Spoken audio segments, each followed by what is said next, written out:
Good afternoon, everyone. Hope you're having a good week. Yeah, so today is Thursday. Tomorrow will be the last day to trade. I want to talk about loss. Yeah, how people make losses in Forex, and how normal it is. It's very normal to make a loss. I was talking to someone, and the issue of lot size came in, and yeah, every time you make a loss, it's good to, you just reflect on it and see exactly what happened. You know where the problem was, and it's good to just keep on building up on that. Every time you make a mistake, you look at where the mistake was, and then you continue. Some mistakes, them, then others are just maybe I should call it collateral damage of sorts. Yeah, sometimes the market might just move in a very in the opposite direction when you expect something else, and yeah, that is how people hit stop loss, and that's how other people hit the margin. Yeah, so basically, when you make a loss, it can demoralize you. You can lose faith. You can lose faith in yourself, and you can even stop trading, and you start decampaigning Forex and all other kinds of any business. Basically, if you start a transportation business, and maybe your vehicle gets some problems, then you will decampaign that business because of that loss. Every other business, if you plant a certain crop and things don't happen according to your plan, then you will decampaign that as well. So the same thing happens everywhere.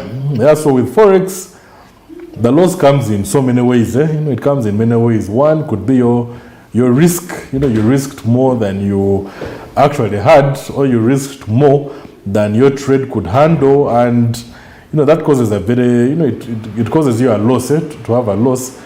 So there is that kind of loss, mostly with a risk. Another is when you make a wrong decision in a trade. You start buying when the market is going down, and then the market goes further down, and then you lose. And sometimes when you have the margin, you end up losing money. You end up losing all your money if you're not using a stop loss. Other times you can even use a stop loss, and you hit your stop loss like 20 times. That one is even more heartbreaking. You hit your stop loss today, tomorrow, the whole month. Every trade you put in, stop loss, and that keeps on reducing on your account.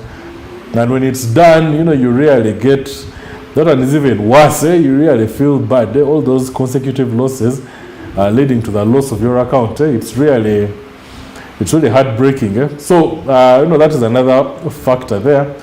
So having a stop loss, it will save you from total loss, but if it's consistent, then it's worse than margin call. Than if you lose all your money at once. That slow death is really painful. So especially if you keep using the same strategy over and over and over again. That's why then every time we're looking at robots, some robots help in robots have a strategy within. That is the basic thing. That is the basis of every robot. They always have a strategy within. Yeah. Now, when you use a robot and it makes losses this week, it could end up making, if it makes losses maybe for 2 weeks, that when you abandon it, then you need another robot with another kind of strategy. Yeah. But there are many, there are kinds. There are those that have those strategies that, let's say, like selling from an overbought position or buying from an oversold position on so many charts. That kind of a strategy doesn't really, that one really works out most of the time. So if you have that robot in a demo and it keeps on showing you those, those areas, then you can enter in those particular points, and you can make your profits like that. Every time it enters a trade, you just do some minimal analysis to see if it is actually going to sell in that direction, and if it is, then you can happily trade in that direction, and you'll make your profit like that. If it's not, then you will avoid a loss. And the good thing about robots, they keep on giving you more and more trades every hour. every day. There are so many trades there, so you have so many trades to choose from. The one that doesn't make sense, you just leave it, because there are so many that are coming in a day. You might only need one trade every day, and if that happens, then it will be good for you.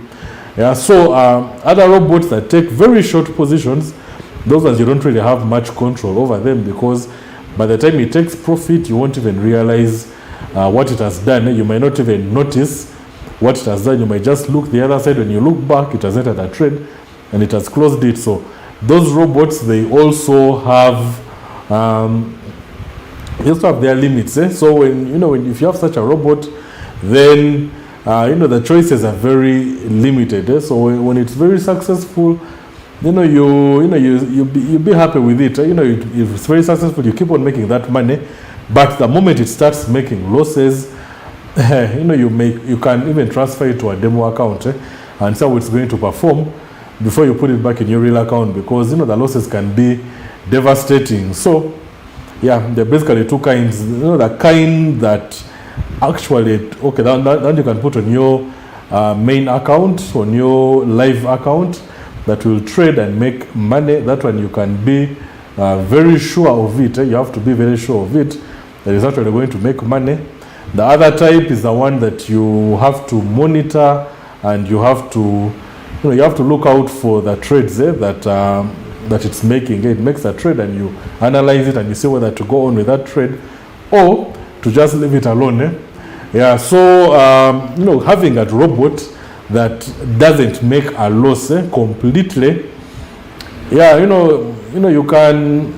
It's possible to have such a robot, but I think, speaking from an informed point of view, I think it would be reckless to go into the market and put a robot and expect only profits. I think that is a bit reckless. However good the robot is, it's not good to assume that you're going to put that robot there, then you go and you do your other things, and it starts making for you profit as you're sleeping or doing other things.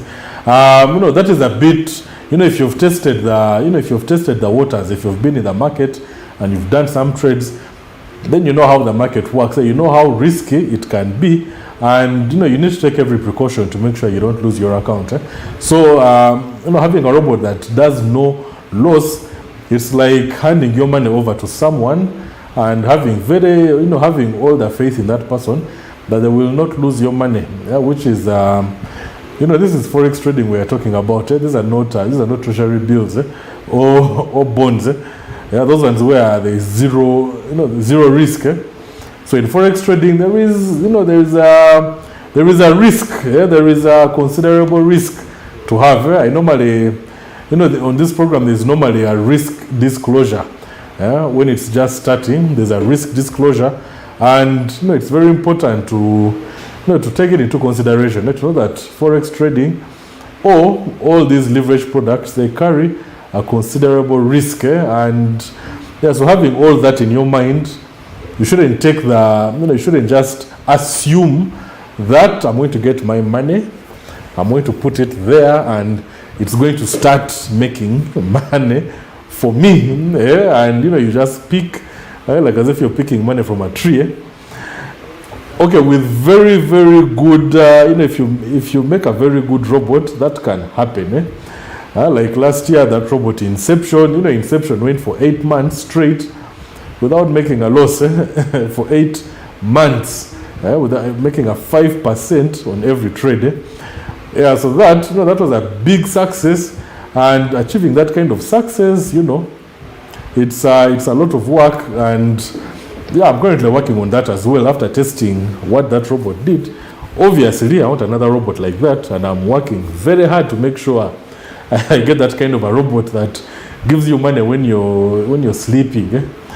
Yeah, but it's good to know the risk that you're taking, and not just assume that you're just going to be getting money all the time, free money. And that is some people might convince you that what, bring your money, let's put it here, you're going to be receiving money all the time. Bring $10,000, bring 500, bring 1K, just bring money, and every week or every day I'm giving you whatever percentage. Yeah, so some people, okay, it's good to understand the business for what it is, because there are so many convincing tongues out there, and most times they don't really deliver on that on that promise. Actually, it actually happens two ways. There is the person who asks you to give him money and convinces you, talks, and you're convinced. Then there's another person who actually believes in you and brings money and convinces you that you can't make a loss. So there are two kinds, but it's good to understand the business and know the kind of business you're investing in, so that you don't lose money. Losing money feels bad. It feels very bad. It's it feels very bad if you've lost money on, there's losing money and you actually understand how you lost the money. Like like if let's say if you're driving and maybe you scratch your car on a tree, then there you've lost money, because you have to go and repair it, and that is, you've lost money. So that one feels bad. But if it happened, maybe if you are driving and the road was sliding, if it was muddy and then you slide and scratch your car, that is understandable. There are natural factors there. But there's forex trading and any kind of business. You give someone money, then it disappears. It feels very bad. So it's good to understand the risks involved with anything that you that you invest in, especially forex. If someone is very, very, very convincing, then at the very least, read about it and be informed about what you're investing in, and just gauge. There are people who invested money in forex many years ago when it has just begun, and they would promise a big percentage every week, every day sometimes, and you just look at the charts and the graphs and you're already convinced, because things look very, very difficult. They look so complex already. So you're already convinced that what, this person knows what they're doing, just by the looks of things. And most of those times you'd enter someone's office and there are screens all over the walls, and there are so many things there, and the end result was really bad. You've seen the stories, forex, crypto, all these new things that come with that are coming with the years, these advanced kinds of businesses. Yeah, so it's not good to ignore what is happening in the market. It's good to actually study the market and know what you're investing in. If it is Bitcoin, if it is any kind of other cryptocurrency, forex, and if there are stocks, it's good to understand what you're investing in. Even if you're buying shares of a company, you might be looking at earning dividends and what. There's all that smart talk about shares and maybe bonds. Bonds are actually, the bonds will give you what you're looking for. The bonds, if you want to earn money when you're sleeping, then bonds will actually give you that money. Yeah, those ones, they are, those ones have been tested. Time has tested them, and there's a very big backing behind them. So those ones, treasury bills and bonds, those ones will actually give you the money that you need when you're sleeping. That one, you can say that with a lot of confidence and comfort, that there is zero risk, but you don't need to work to earn that money. You just need to put it there and it will start producing more money. But for forex, that one needs a lot of work. It needs a lot of work, a lot of analysis. There is fear. There are so many factors included there. So it takes a lot to actually make a profit. And when you start making profits, then you have to keep your moods at a, you have to manage yourself so that you don't end up making moves when you're very overconfident, because that's when losses come in. So looking at that, just understanding how that happens, you will know the risks that you're taking. Cryptocurrencies, it's good to know it's good to know how the cryptocurrency market works. It's good to understand all the factors included there. I think for crypto, the equivalent to treasury bills and bonds in the cryptocurrency market is mining Bitcoin, or mining Ethereum or whatever coins that can be mined. So mining is also zero risk. Right now, where it's zero risk, maybe you make a big loss if the cryptocurrency, if that coin just disappears. If Bitcoin just stopped working tomorrow, that's where the risk is. But when it comes to mining coins, that one is zero risk. All you need is a mining hardware, electricity, and internet, and that's it. Very simple, and then you start mining.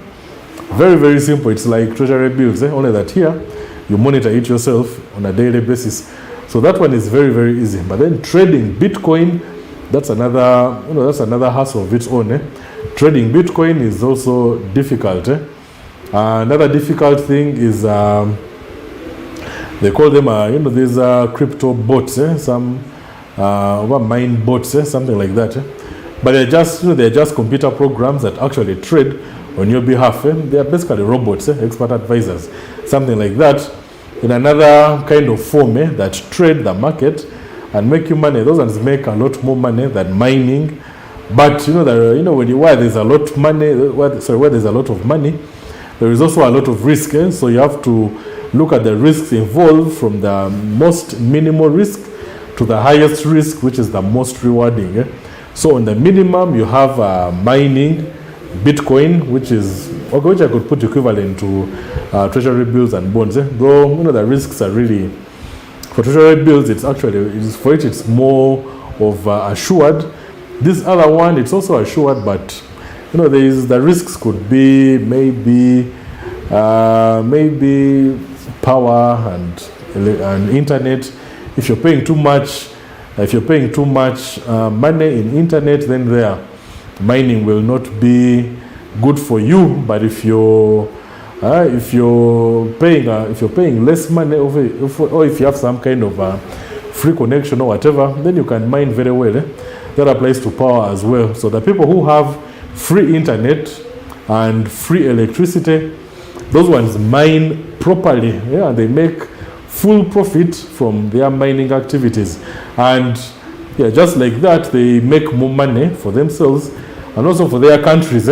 So if you have many people mining in a country, then that country is making a lot of money from cryptocurrency, and they're doing well, better than others where there's a lot of money you pay to mine, a lot of money paid in power and the internet, and basically that. So when it comes to crypto, that is the most I can tell you about it. If you buy Bitcoin from a third party, people who sell and buy Bitcoin, they call you and tell you, bring your money here, I'm going to give you this much. You can start their business model and see how they are working for you. We've had many scandals, many sort of rip-offs in that kind of business, and it's good to understand it before you get into it, so that when you make profits, you jubilate. If you make losses, then you knew the risks, so that you don't feel bad. When you know the risks when you're getting into something, you won't feel like you've been robbed. So it's it's good to know the risks of every kind of business that you do. Then for Forex, Forex needs a lot of analysis, and you need to trust in the system that you're trading. There are so many things that happen in your head, and you expect those things to actually happen on the charts, and when they don't happen, then you lose money. So always trust in the system that is inside the charts and where the market is headed. So you have to trust more in the chart itself, in the market, than in your head, because in your head there are so many things that will go wrong. So many things will go wrong. You might have hope in a certain currency, in a certain pair, and you might expect it to go up or down, and it may not take that direction because the actual market is not actually moving like that. So that's how losses are made. In the beginning, most people ask this question: when I start trading on Monday, I'm making profits, but on Thursday, on Wednesday, Thursday, Friday, that's when losses come in. Then through the weekend, when you relax your head, on Monday you come back fresh, you make profits again, then make losses towards the end of the week. So that normally happens because on Monday you're actually concentrating on the market. It has just opened and you're looking for a good trade. Then on Thursday, Wednesday, you're just inside your head. You think you know what's going to happen. You think the market will go based on what you've already projected inside your head, and that's why that mistakes happen. Yeah, so let's just take a look at let's take a look at this app and see which charts are going up, which ones are going down. The US dollar versus the Japanese yen, it started selling today. Started selling seriously, and yeah, I think it is still selling up to now. Let me see what it looks like. Yeah, there was this very, there was this movement here. Yeah, some very nice movement. Made some people happy. Yeah, so it started selling, and that is some good. That was some good movement. If it was on your side, well and good. If it wasn't, then things were very bad. This chart, Australian dollar versus the Canadian dollar, most of it is selling. Let me look for a chart that looks perfectly synchronized. The euro versus the Australian dollar. Yeah, that one looks, it looks very nice. Strong buy in the big time frames, and yeah, so that's what it looks like right now. The euro versus the Australian dollar. Yeah, so this upward movement in the 1 hour chart. So there's that big bust up there, and yeah, so this chart is actually has actually gone very bullish. If I put this Fibonacci retracement areas, just something something that looks like that. Let me take it from the very top to the very bottom this time. Okay, there. So this is a daily chart. Yeah, daily chart. Let me move this one further below there. Yeah, so here we have, I think we looked at this long time ago, just projecting on if a new upward trend had begun. And yeah, I think it has actually begun. Let me see where this thing has started from, so that I put it on the body instead of these wood tails. Okay, so looking at that, price tested that 23.6 there, so it moved from, this is a daily chart, there are many pips there. I think when we started looking at it, it was around, it was somewhere here where we, it started looking like an upward trend had started forming. So the pips in there are about 600, about 600 pips. Yeah, so after price breaking this 23.6, it's now shooting for this 38.2, and it's very vicious. So the other resistance we have there is that one, and it's almost, okay, if I take the body following this this previous high point, yeah, so it looks like price is almost there, almost on that tip, basing on this resistance level. And maybe if it breaks above there sometime in the future, you can continue buying to that 38.2 and collect a good number of pips there, about 250 pips. Yeah, which are quite, these are good pips. So that is euro versus Australian dollar. So that very, okay, this one is just showing you the market right now, but it was like this a lot earlier on, and this whole movement looks like it has come, such a long candlestick in a daily chart. It gives you some fear that maybe you've reached some area where a price might not break. So these other charts are the euro versus the Canadian dollar, and that one there also has a strong buy movement. Euro New Zealand. Okay, so many charts. Okay, charts with the euro are actually buying. I don't know if euro USD is also buying. Euro USD is not. This shows you how strong the dollar has become recently.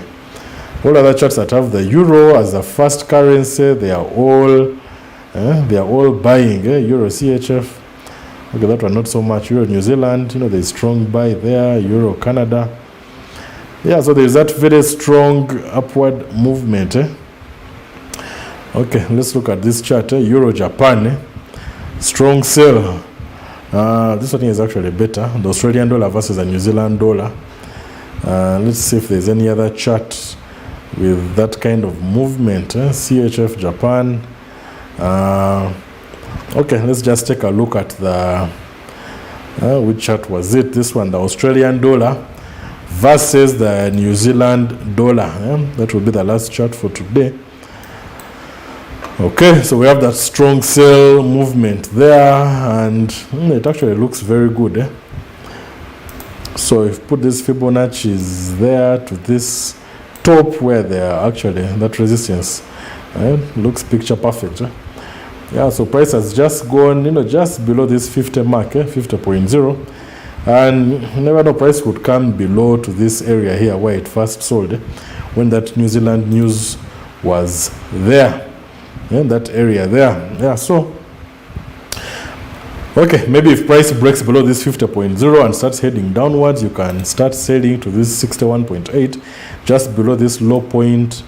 You can get some, here there are 8 pips. There are 8 pips. You can calculate that basing on this the pip value of this chart. Then to that bottom there are 22, which is quite something to look out for. This is a demo account. Let me just calculate how much those pips will be in a 0.1 lot size.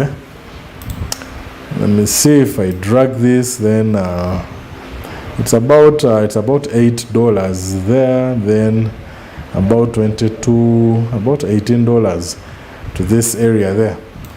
Yeah, so that's the last chart for today. Yesterday was FOMC minutes. I hope you really enjoyed that. It was quite, the movement was really nice. It was some good movement there.